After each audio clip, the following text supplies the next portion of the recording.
ഉപതെരഞ്ഞെടുപ്പിനൊരുങ്ങി Sreevaraham ward. Thiruvananthapuram നഗരസഭയുടെ ഭാഗമായ ശ്രീവരാഹം വാർഡിൽ നിലവിൽ കൗൺസിലറായിരുന്ന CPIയുടെ എസ് വിജയകുമാറിന്റെ നിര്യാണത്തെ തുടർന്നാണ് ഉപതെരഞ്ഞെടുപ്പ് വേണ്ടിവന്നത്.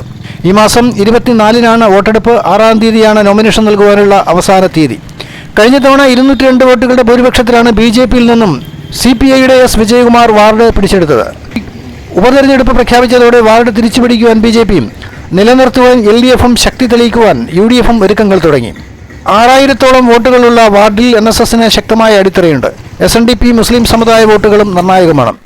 സ്ഥാനാർത്ഥികളെ കണ്ടെത്തുവാനുള്ള തിരക്കിലാണ് 3 മുന്നണികളും.